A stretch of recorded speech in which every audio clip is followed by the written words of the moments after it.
Good morning, good evening, good afternoon, lovely people, depending on where you're watching from in this beautiful world. Today, I'm really, really touched by having Paul Zolman on here with me. Good morning, good evening to you, Paul. I'm so, Thank you. so happy to have you here because today's conversation, I believe, is so important for a lot of people to hear, whether they are going through grief right now or not. We will speak about a truly favorite topic of mine. I met you on Podmatch, and this is a beautiful platform for those who don't know, where people are getting matched up with certain topics to talk about on their podcast. You can come as a guest, as a host, and you reached out to me, and I instantly loved your story. So, without further ado, would you do us the honor and introduce yourself to our audience, please? Thank you. Yes, thank you, Marie. It's a pleasure to be with you on your show today. I'm Thank you. really excited to for the subject matter as well. It's one Mm, close to my heart as love. mm. That's where love should be, and Yeah. the lovely people that really Cheers to that. surround us. Oh yeah, thank you. Yeah, the lovely people that surround us. There are people that really want more love in their life. Those are the Mm, people that we want to reach today. And yeah. my story is it's fairly entangled. I grew up in a household that was really dysfunctional. Mm, And growing up in that household, I was told my mother and father smoked. They told me not to smoke. They told me not to mm, drink. But at the same time, they're just puffing their smoke yeah. and blowing the smoke in my face, Mm, blowing rings of smoke, and yeah. however they did that, popping their Yeah. jaw to be able to do that. And so it was there, this that disparity in the home was something I Hmm. really felt I needed to reconcile. I wanted my words to match my actions, Yeah. and took me Mm, a long time to get to the point where I felt that I was doing that pretty regularly. And then yeah. what I found out is that from that dysfunctional childhood, I was critical, but I've made my words match my actions. That Hmm. didn't work very well, Marie. It was just Yeah. it make people mad, and I didn't want to make people mad. I just My parents were already mad at me for what I was doing, Yeah. and I thought I was a good child. But anyway, that's kind of Mm, my backstory a little bit, and just hmm. wanted to get away from that. Yeah. Did you grow up with siblings? I'm number 10 of 11 children. Yeah. I'm I'm the Wow. tithing child. Yeah. It's not so Wow. bad. It's not so bad, Marie. Mm. My I didn't grandfather say it was actually, bad. I just said wow because I'm in awe of people. Like my mom is one of nine, so I do understand. I come from a really, really large family, but yeah, I'm always impressed when I hear that many kids. I did not say it was bad. my grandfather had 19 children. So my father really Wow. toned it down, only had 11. And, I and, need. and I toned it down even a little bit more, Marie. I only had Hmm. 8. And my children, I don't understand. You They're have only eight having children. I have 8 children. My children are only Incredible. having 3 children. I want more grandchildren, Marie, but it's Hmm. out of my control. I think we're going to Yes. talk a little bit about what's in our control, what's out of our Yeah. control today. Good topic. Hmm. Yeah, it is. Yeah. Well, thank you for the background story because that is incredible because I, as I said, grew up in a rather large family. My childhood wasn't too happy, too rosy, too functional either. So I'm very, very open to what you have to share today because this topic that you just mentioned, in control, out of control, with the topic of grief that we talk about here today, is a really, really big topic. I love sharing tools around that. I love sharing insights around that. So, why don't you just get started with that, Paul, and share a little bit more about your story, your connection to grief, and what brought you here today? Thank you, Maria. I had a brother drown in the Columbia River here in not far. The Columbia River is between Washington State and Oregon State here in America, and it's a large, very large river.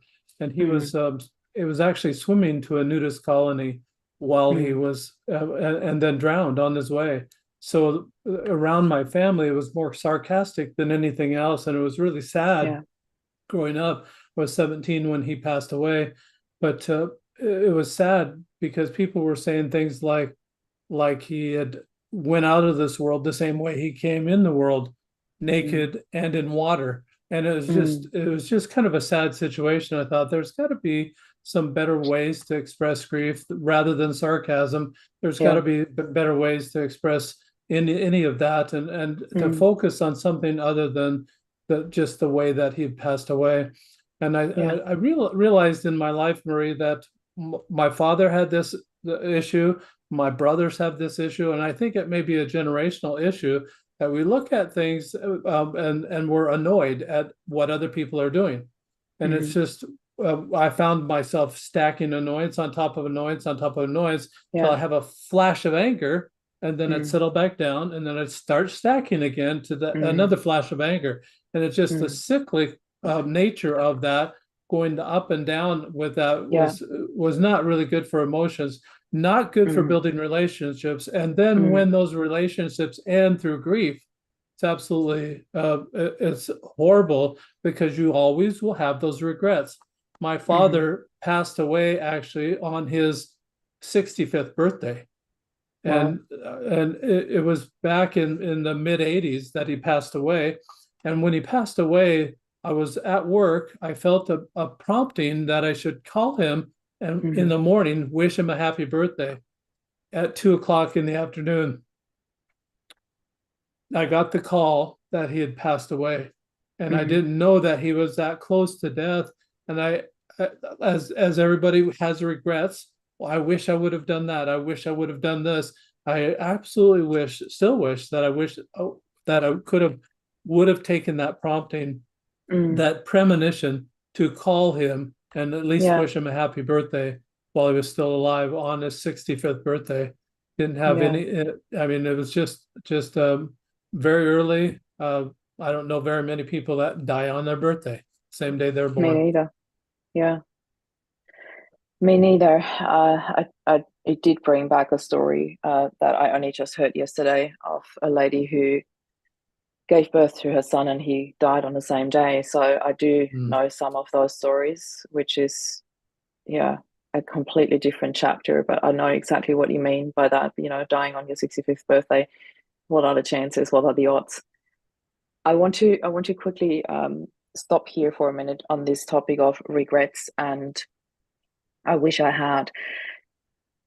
My dad passed when I was 20, and the last time I saw him, I said, "Do you need anything?" And he said, "Well, I would need help with drafting a letter." He had to write some official letter. I can't even remember who it was to, but there was a business situation where he wanted my help. And I said, "Do you need it done today, or can I wait till next time?" Because I was meeting up with my boyfriend at the time.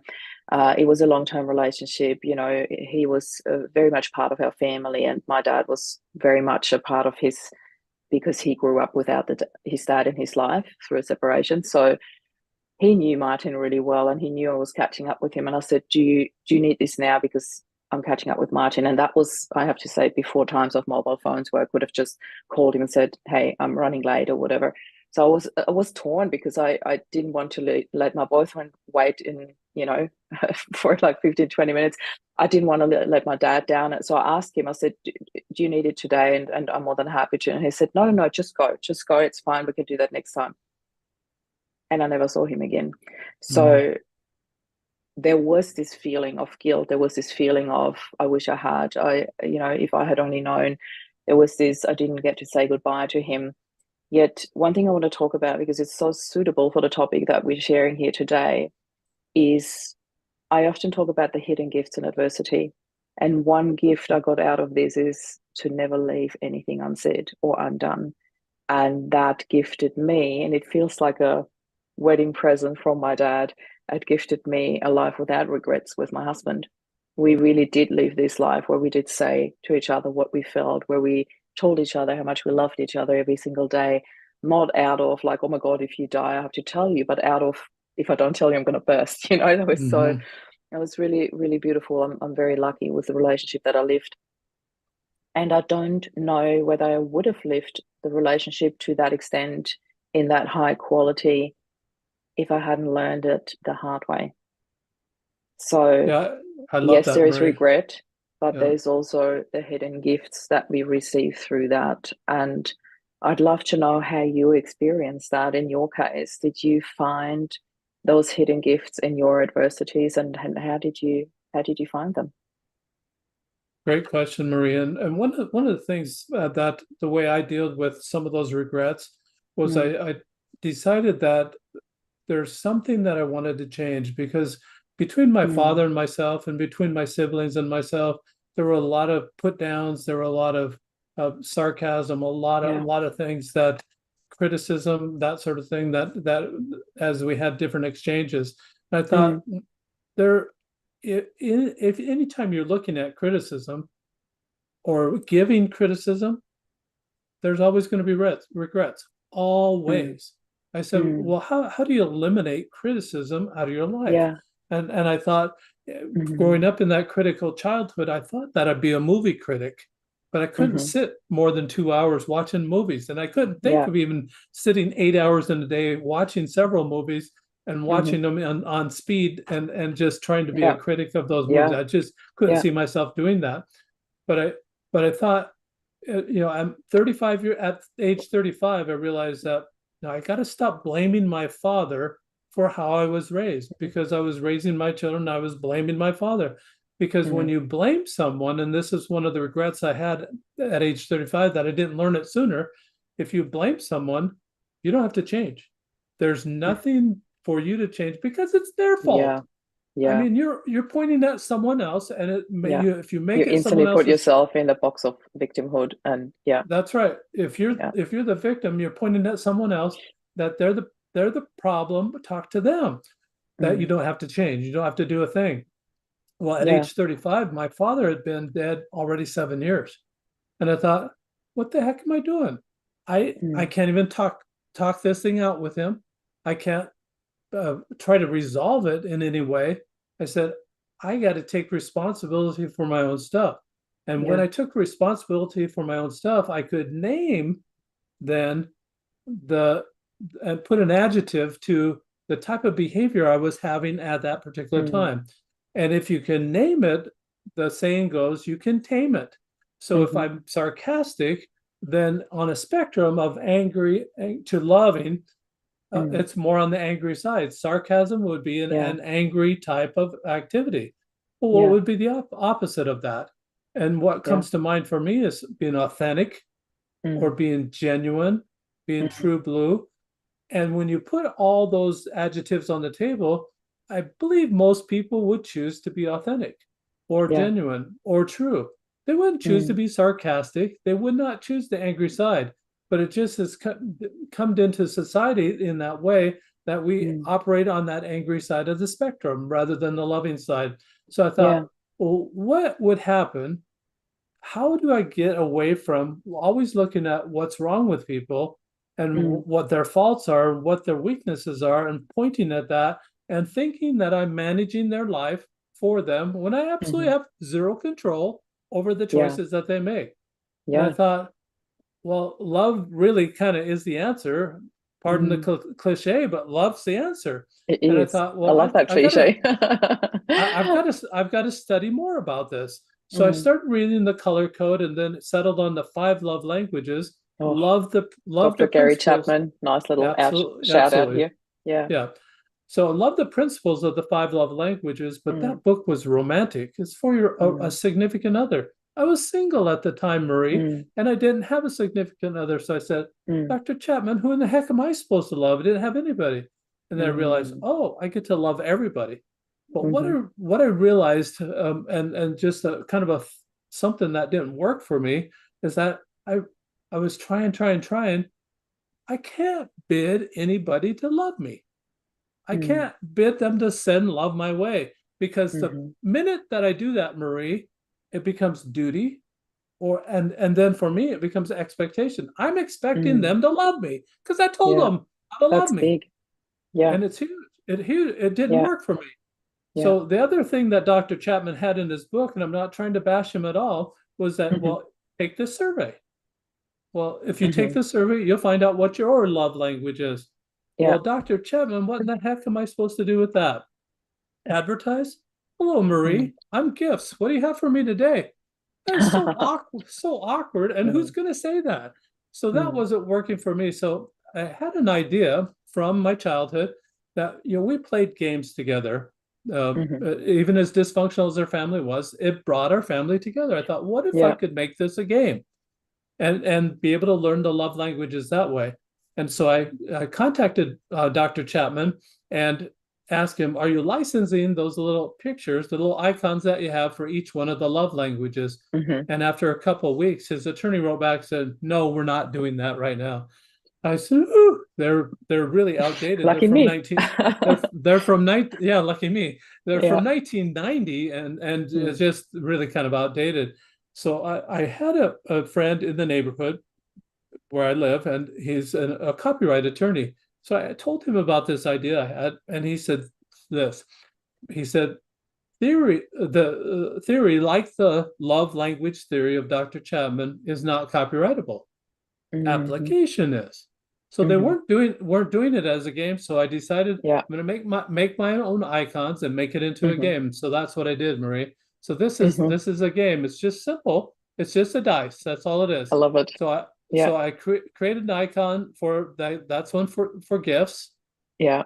That's Physical for touch, touch. Those are the words words. of affirmation.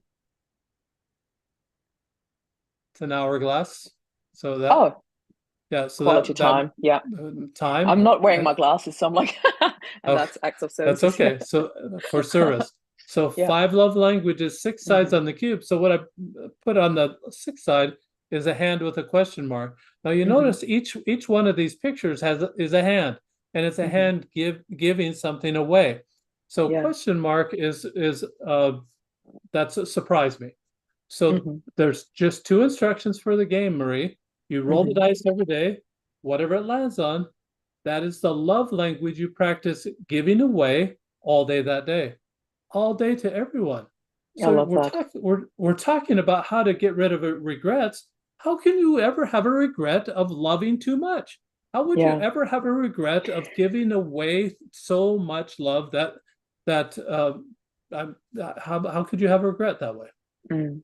I have a question to ask, and I know on that topic it might sound sarcastic, but in terms of physical touch, because my love language is physical touch and quality time, how do you give that away all day long with strangers? I can't walk around hugging people. I mean, I could because I'm such a hugger and I'm very comfortable with hugging people, even if they're strangers. But I'm well aware that it might be very awkward for other people if I run around and hug people on the street. I can do that with my friends, and I do that, and I do hug my kids every single day. So That I know it might sound sarcastic, but I don't mean it that way. How do you do that, like with physical touch, to give that away all day, without making strangers feel uncomfortable? Very good question, Maria. And I think that through the time that I've talked about this, I've developed some answers to that question, and I Hmm. get that question a lot because it could be serious in a workplace to do Yeah, that. But yeah, in a workplace, you can do the high five like you yeah, could do to any stranger. You yeah. could say, Fist bump. thank you for opening that door for me. Yeah. Here's a high five. Mm, Or you could do the hmm. fist bump like Mm, you said, or you could yeah. so if you want to get to know that person, maybe you could develop a special handshake that is Mm, like a 10-step handshake that hmm. you've seen many people do it. I wish I knew somebody that I could do I have that that with my with. boys, a special handshake. I love it. See, so that's also physical touch, and it's very Hmm. appropriate. It's I never unique thought to about you. that. So Yeah, true. it's very Mm, unique to you and very unique to that relationship, and it yeah, really cements that relationship. That's what we're talking about. When we're extending these love languages, we're trying to mm, cement relationships that are on the good side of people and just yeah, develop it that way. So those are some ideas. You can ask people if they yeah, said, you look like you might need a hug today. Do you mind if I yeah, give you a hug? And you yeah. can That is ask one for of my permission. favorite questions, in particular in the space of grief, because I talk a lot about grief language as well, and Hmm. I am not a huge fan personally of the word or the line "my condolences." To me, it leaves the other person more separated, more excluded, more empty than ever. To me, I understand that people mean well, and that is sort of how we're brought up. That's what you're supposed to say when somebody dies. But to me, it has become such an empty sentence that I quite frankly detest. I have to admit, I really do not like this. And for me, I often talk about what can you do instead? What can you say instead? How can we act around a person going through grief? And one of my favorite things is to actually ask a person, would you like a hug? Because Mhm. me being physical touch, I am a hugger. And I also talk about how it was a big need for me to separate who I have lost from what I have lost. What are the things that I miss the most? Because I cannot bring back a person. I cannot Mhm. and don't want to replace Rob.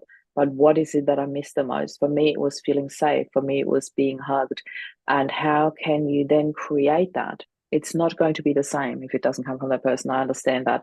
But how can you be more creative? How can you allow that back into your life? Because that will add to the healing.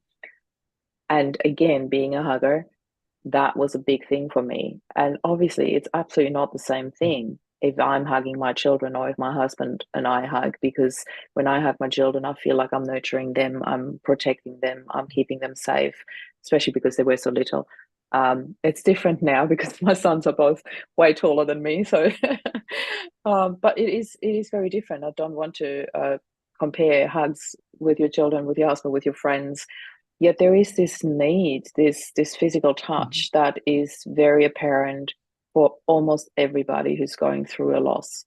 Almost everybody I've talked to says, I just miss his hugs, or I just miss her hugs, or I just miss being with a person physically. That is a really, really big thing. So I love that you're touching on that topic, and I love that you're bringing this to the community with this dice, with the game. So um, with this die. I just learned about that there's actually a singular. We're so used to saying dice, and I'm bilingual, so I have to. So I would love to hear a little bit more about how did you then bring this into the community? You are selling this now, I understand. I hope so. I am. And let me tell you just a little bit more about it. So over a 30-day Sure. period of rolling the dice, Yeah. you'll learn all five love languages, which is Hmm. really quite different than what Dr. Chapman suggested. He suggested you learn the love language of your significant other, then cater to that. And Hmm. to me, that's not love. That's like, this is a duty. I have to do this because Mm, that's going to keep the relationship together. That's going to keep peace in the family, and whatever duty or mm, obligation that you might feel toward yeah. that someone telling you what their love language. There's another way to do that, Marie. And what I do is, as I'm practicing one genre of love each Mm, day, what I'm watching for is people that light up. When they mm, light up, you've discovered what their primary or secondary love language is. So mm, no longer, Marie, do you have to say, excuse me, could we pause mm, this relationship for just a moment? Well, have you take this survey so I know how to love you. That's all so awkward. You don't have to do awkward mm, anymore. I really have mm, solved that problem. But you're mm, learning all the love languages by giving it away. Within a 30-day period, you'll know them all, backwards and forwards. mm, The mm, best part about that now, it closes that communication gap that Dr. Chapman was trying to closes it because now you have the peripheral vision to be able to see it all coming your way. mm, So even if it's not your primary love language, somebody loving on you say, oh, they're loving on me. It's not my primary love language, but I still can see it and I can respond to that. mm. So the answer Yeah. is yes. I'm trying to spread love around the world and trying Mhm, to spread it in that way. It's so simple. It takes less than 2 seconds to roll the mm, die. And then it sets a theme, it sets a mm, purpose for the day that yeah, all day long you're going to be loving. I can mm, guarantee you that this will help you work through any grief that you've ever had in your whole life. mm, That yeah, you'll, by sending out love and making it mm, purposeful all day long, sending out love. If you need to touch someone and you're in Australia and I'm in the United States, we can call, we can go on mm, Zoom, we can email, we mm, can touch people, touch in that way. Maybe that's mm, the only way we can touch is through mm, a communication means mode that in that way. And I can mm, give you a hug right now. Here you go, Marie. There's a hug for you today. but Thank we you. can do we you're welcome. I hope you felt it. So it's just we can communicate in that way. There's a company, Yeah. AT&T, here in Hmm. America, that had many years ago had a slogan that said reach out and touch someone, but they were Mm. talking about calling long distance. And just Mm. like you, Marie, when my father passed away, it was time that they had long distance rates. I was at Yeah. work. I was in one state, Yeah. he was in another state. I wasn't Mm. going to use the phone, and I didn't, there were no cell phones. So I wasn't going Mm. to use the company phone and the company Yeah. funds to make a long distance phone call that they would pay for to wish Yeah. my father a happy birthday. So there were those Yeah. complications all together, Mm. just came together. I want to just point out one thing about going through those regrets, though. See Yeah. this picture right behind me is a Hmm. picture of a sunrise on a lake here in Hmm. close to where I live. I was a candy vendor for about a year and a half, and Hmm. I would get up before sunrise and come home after sunset. About Mm. 6 months into that, Marie, I realized that the very best sunrises and the very best sunsets all had clouds. And so Mm. it is with our life. Wow. That Yeah. So true. that we all have that adversity, as you call it. We Mm. all have those regrets, but as we get through that, then Mm. look at the beauty that how Incredible. beautiful it makes our life, how incredible it makes our life. Yeah. That's what we're looking for. We can get through Mm. this. Sometimes we need help, and a lot of times we need that help. We might not know what kind of help we need, but for a person that has passed, to the survivors, I say, I'm Mm. sorry for your loss, and ask them what I can do to help, and how did that person help you, or ask them Mm. about the funniest story that they can remember. Mm. I Because love that. if you try to figure out the humorous side and try to Mm. focus and help them focus on the side of that person that they love the most, and get them remembering the lovely moments Mm. with that person, they're going to always remember those lovely moments.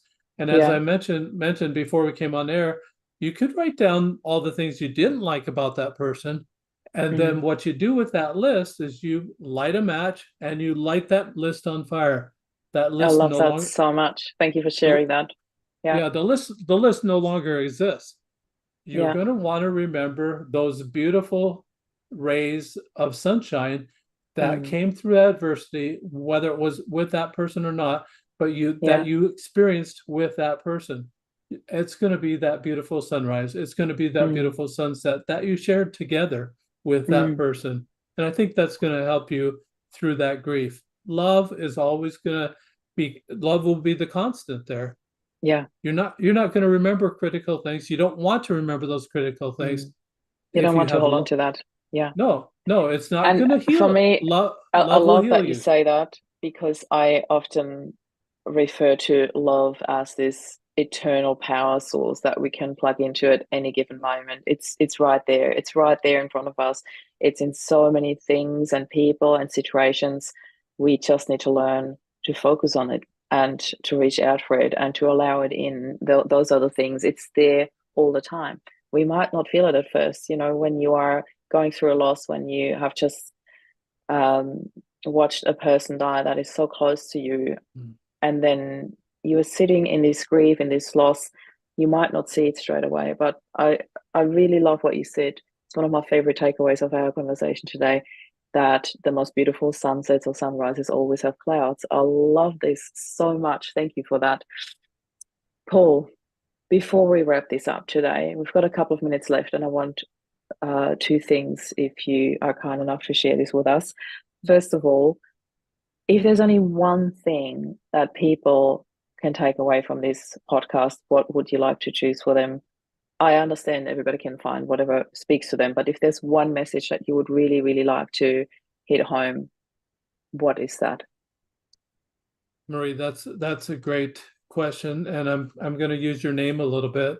They're sort of your name. It's Maria, but Marie, Mm-hmm. but it's Maria from The Sound of Music, and Mm-hmm. and and there she's the governess taking care of the Von Trapp family. The Hmm. oldest daughter name is Liesel, and Liesel has a Hmm. boyfriend. Her name's Hmm. Rolf. His name's Rolf, Hmm. and Rolf is riding his bike, delivering, doing all the deliveries. And at one point in time, he's outside singing a song. Liesel is up on the second story of the Von Trapp mansion, and he Hmm. sings these lyrics. He says, "Love in the heart wasn't put there to stay. Love isn't love till it's given away." And Hmm. the more love we give away, the better life we're going to have, the easier it's going to be for us to remember that love is forever. It really is Yeah. forever. Don't let the criticism be forever. The love will heal and be there forever. I love this so much because here's my confession time. I am originally from Austria. I literally went to high school where Sound of Music was filmed, and I have never in my life watched this movie. So thank you for sharing this line with me. My husband will sit up there and smile at me because he said he always tried to push me to watch this movie with him. He said, "You have to watch it." And I said, "I don't want to. It's so Americanized." But anyway, apart from that, I said, "Okay, I promise this year I will watch The Sound of Music with you for Christmas." He passed away before I get away. Here's Oh, sarcasm again. I don't mean it in a mean way, but it was just such a bizarre moment, where I said, "Okay, okay, this year I'll watch it." And then he wasn't around anymore. So I spent that year, Christmas, New Year's, in Salzburg. I didn't watch the movie, I was there. So quite interesting how it all turned out. And last but not least, could you please share how people can get in touch with you, how they can maybe purchase that die and spread more love into their family, into their life? How can people get a hold of you? thank you, Marie, for my shameless moment here. Absolutely. uh, so the dice is only available on rolloflove.com. And I Hmm. and I did a play on The words, role Marie. of love. Yeah, I Beautiful. did a play on words. ROLL is Yeah, what happens outside of you. yeah. We're looking to change with ourselves within. So it's ROLE, ROLE, Beautiful. ROLE Love, of love, love love.com. it. Yeah. And so you can get the dice there. The book, for people in Australia or anywhere else in the world, the book might be Hmm. easier through Amazon. And you can Hmm. purchase a book. I've also got a journal so you can keep track of what you Hmm. rolled, opportunities you saw to Hmm. love in that way, and what you did about those opportunities. It Yeah, becomes a love journal, something you'll be able to pass on for generations. I yeah. wish I had a love journal from my mother or my Mm. grandmother. Instead, I got a journal about the weather. The weather. Who cares what the weather was like 60 years ago? Tell me what there was to Wow. love. Yeah, So this that's is a love beautiful. journal, and then I've also put Beautiful it legacy. on I put it on Audible. So it's Hmm. only available on Audible Awesome. and on Kindle on Hmm. Amazon. But Yeah. don't look up Roll of Love because you're going to get love this, love that, love a million things. Mm. Look Hmm. up my name, Paul Zolman. You'll get right to it, and you'll be able to make that Perfect. purchase. Thank you so much. And we will be sharing all the links in the show notes anyway. So if there is anything that you just missed and didn't know about spelling or anything, in particular, also your surname, please just have a look in the show notes. All the links will be there. We'll be sharing them. I'll be adding them in as soon as we finish this live here. Paul, this brings us to the end of our conversation here today, but certainly not to the end of love. So thank you so much for being here today. Thank you for spreading the love into this world. I really, really enjoyed our conversation. And you, beautiful people, if you enjoyed what we had here today, please subscribe and hit the notification bell so you never miss a live episode of Unsilence Grief. Thank you. This is Paul and Marie signing off. Bye for now.